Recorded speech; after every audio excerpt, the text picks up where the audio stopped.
वैसे तो लगभग सभी लोगों को नेटवर्क मार्केटिंग और डायरेक्ट सेलिंग के सभी बेसिक्स के बारे में लगभग पता रहता है, पर कई सारे ऐसे लोग मौजूद हैं जिनको नहीं पता है कि नेटवर्क मार्केटिंग और डायरेक्ट सेलिंग में क्या अंतर होता है, या फिर multi level marketing, pyramid scheme या फिर एफिलिएट मार्केटिंग, ये सारी चीज़ें क्या हैं कई सारे लोगों को नहीं पता होती है। तो आज की इस वीडियो में आप लगभग सारे बेसिक्स जान जाने वाले हो। तो इस वीडियो को सिर्फ वही लोग देखें जो इस फील्ड में बिल्कुल नए हैं, जिनको कुछ भी नहीं पता है। Hello and welcome all of you, my name is Anoop Singh Kamboj और आप देख रहे हैं अनूप सिंह कंबोज का ऑफिशियल यूट्यूब चैनल। इस चैनल पे आप नेटवर्क मार्केटिंग से रिलेटेड चीज़ें या फिर ऑनलाइन अर्निंग से रिलेटेड चीज़ें और भी कई सारे मोटिवेशनल स्टोरीज पाएंगे, तो इस चैनल को सब्सक्राइब करके ज़रूर रखिएगा। तो सबसे पहले ये जान लेते हैं कि नेटवर्क मार्केटिंग क्या है और ये आज के टाइम में इतना ज़्यादा फेमस क्यों है। नेटवर्क मार्केटिंग, जैसा कि नाम से ही पता चल रहा है, ये एक नेटवर्क बेस्ड काम है और इसमें इतना ज़्यादा पावर होता है कि ये एक नेटवर्क के दम पर एक इंसान की पूरी दुनिया बदल सकता है। नेटवर्क मार्केटिंग की कंपनियों में आपको कई तरीके की कंपनियां मिल जाएंगी, जिनमें से कुछ ऐसी होंगी जो घर के प्रोडक्ट्स बनाती होंगी, कुछ ऐसी होंगी जो हेल्थ प्रोडक्ट्स बनाती होंगी, कुछ कंपनियां ऐसी होंगी जो किसानों से रिलेटेड प्रोडक्ट्स बनाती होंगी, किसानों की दवाइयाँ, खाद, जिंक इत्यादि। तो आप अपने हिसाब से कोई एक कंपनी चुन सकते हो। अगर आप घर के सामानों को अच्छी तरीके से बेच सकते हो या बिकवा सकते हो या फिर दूसरों को बता सकते हो, तो आप उसको ज्वाइन कर सकते हो। या फिर अगर आप किसान हो या फिर किसानी की चीज़ें बेच सकते हो, लोगों को बता सकते हो, तो आप उसको ज्वाइन कर सकते हो। या फिर तो अगर आप डॉक्टर हो तो डॉक्टर की चीज़ें बेच सकते हो, दवाइयाँ बेच सकते हो, तो वो चीज़ें आप लोगों को बता सकते हो। तो आपके लिए हेल्थ प्रोडक्ट्स वाली कंपनी सही रहेगी। वो अब आपको चुनना है कि आपके लिए कौन सी कंपनी ज़्यादा सही रहेगी। पर कंपनी चुनते वक्त एक बात का ध्यान रखना पड़ेगा, नेटवर्क मार्केटिंग फील्ड में 70% कंपनियां फ्रॉड हैं। इसीलिए जो कंपनी भी चुने, ट्रस्टेड हो, जो बहुत पुरानी हो, अच्छी चल रही हो, उसी को चुने। अब इसमें अर्निंग कैसे होगी? आपको अपने नीचे मेंबर्स जोड़ने होंगे। आप जितने ज़्यादा मेंबर्स जोड़ोगे, उनके किसी भी प्रोडक्ट खरीदने पर आपको पैसा आएगा, और वो लोग भी जो नीचे जोड़ेंगे, उनके किसी भी प्रोडक्ट को ख़रीदने पर आपको पैसा आएगा। मतलब कुल मिलाकर आप अपनी चेन को कितनी ज़्यादा मजबूत बना पा रहे हो, आप अपनी कड़ी से कितने और कड़ियाँ जोड़ पा रहे हो, और उन कड़ियों से कितनी और कड़ियाँ जुड़ी हुई हैं। इसी को बोला जाता है पिरामिड स्कीम।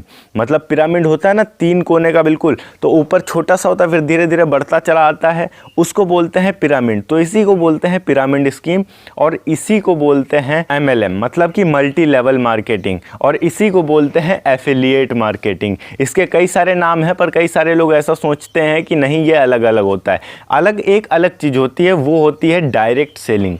ये होता है मल्टी लेवल मार्केटिंग, वो होता है सिंगल लेवल मार्केटिंग। अब समझते हैं कि सिंगल लेवल मार्केटिंग क्या है। देखो, एक बार इसके बारे में बताने से पहले फिर से बता दूं कि डायरेक्ट सेलिंग को ही सिंगल लेवल मार्केटिंग बोला जाता है। सिंगल लेवल मार्केटिंग, जैसा कि नाम से ही पता चल रहा है, कोई सिंगल बंदा ऑपरेट करेगा, और इसको डायरेक्ट सेलिंग भी बोला जाता है। इसका मतलब भी साफ साफ पता चल रहा है कि ये डायरेक्ट सेल होगा। मतलब जो अदर लोकल प्रोडक्ट्स होते हैं वो आपको किसी भी किराना स्टोर पर या फिर किसी भी शॉपिंग मॉल वगैरह में आसानी से मिल जाएंगे, नहीं, पर जो सिंगल लेवल मार्केटिंग में दुकानें होती हैं, वो अपने ब्रांच खोल के रखती हैं। जैसे कि दिल्ली में कोई बड़ी कंपनी बनी, तो अब उस कंपनी ने अपना एक एक ब्रांच हर जिले में देने का फैसला कर लिया। तो अब उस शहरों में रह रहे लोग उसके लिए अप्लाई कर सकते हैं और उनको एक ब्रांच दे दी जाएगी उनके एरिया में, और उस कंपनी के द्वारा बताई गई पर्याप्त ज़मीन उस बंदे के पास होनी चाहिए, उतना पैसा होना चाहिए कि वो उस चीज़ पर खर्च कर सके। बाकी ब्रांड नेम वहाँ से बनेगा,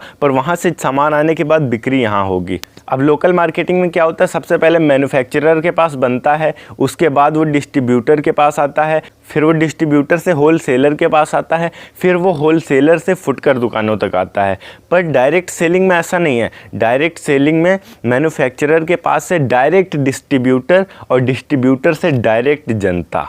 मतलब आप ये कह सकते हो कि वो कंपनियां जो हर शहर में अपना खुद का स्टोर खोल के सामान बेचती हैं, किसी अन्य दुकानों पर अपना सामान नहीं बेचती हैं, उनको बोला जाता है डायरेक्ट सेलिंग कंपनी। और वो ऐसा इसलिए करती हैं ताकि उनके सामान में कोई भी मिलावट ना किया जा सके, और उनका जो प्योरीफिकेशन है वो हमेशा शुद्ध ही रहे, क्वालिटी अच्छी बनी रहे, कोई उसमें मिलावट ना कर सके। अब डायरेक्ट सेलिंग में ऑलरेडी कई सारी कंपनियां चल रही हैं, जैसे कि रेमंड का हर शहर में आपको खुद का एक स्टोर मिल जाएगा, क्योंकि वो अपने डायरेक्ट सेलिंग के दम पर चल रही है।